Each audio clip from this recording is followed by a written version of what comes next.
Hello friends, அனைவருக்கும் வணக்கம். இந்த வீடியோ பார்த்தீங்கன்னா செவ்வாய்க்கிழமை அன்னைக்கு எடுத்த வீடியோ தான்.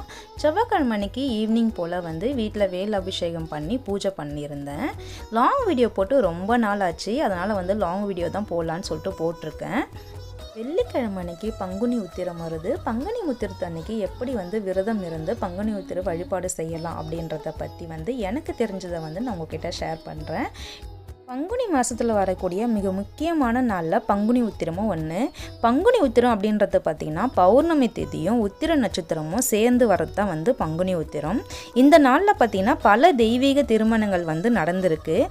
முருகன் தெய்வானை திருமணம், ராமர் சீதா திருமணம், சிவன் பார்வதி திருமணம், இவங்களுடைய திருமணம் எல்லாமே இந்த பங்குனி உத்திரத்தன்னைக்கு தான் பார்த்திங்கன்னா நடந்திருக்கு. நிறைய பேருக்கு திருமணத்துக்கு வரன் பார்த்துட்ருப்பாங்க. ஆனால் பார்த்திங்கன்னா உங்களுக்கு வரன் சரியாக அமையாமல் சில தடைகளால் எல்லாமே தள்ளி போயிட்டுருக்கோம். திருமணம் ஆகாதவர்கள்லாம் இந்த பங்குனி உத்திரத்தன்னைக்கு விரதம் இருந்து முருகப்பெருமானை வழிபட்டோம்னா தடைகள் எல்லாமே நீங்கி நமக்கு திருமணம் கைகூடி வரும். அதனால் பார்த்திங்கன்னா இந்த நாளில் திருமணம் ஆகாதவங்களாம் திருமணத்திற்காக விரதம் இருந்து முருகப்பெருமானை வழிபடலாம்.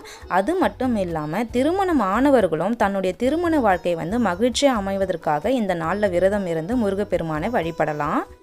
பங்குனி உத்திர நாளில் பார்த்திங்கன்னா எல்லா கோயிலுமே சிறப்பு பூஜைகள் நடைபெறும். குறிப்பாக பார்த்திங்கன்னா முருகன் கோவிலில், சிவன் கோவிலெல்லாம் பார்த்திங்கன்னா ரொம்பவே மிகவும் விமர்சையாக கொண்டாடுவாங்க. கோயில்களில் திருக்கல்யாணம் நடக்கும்.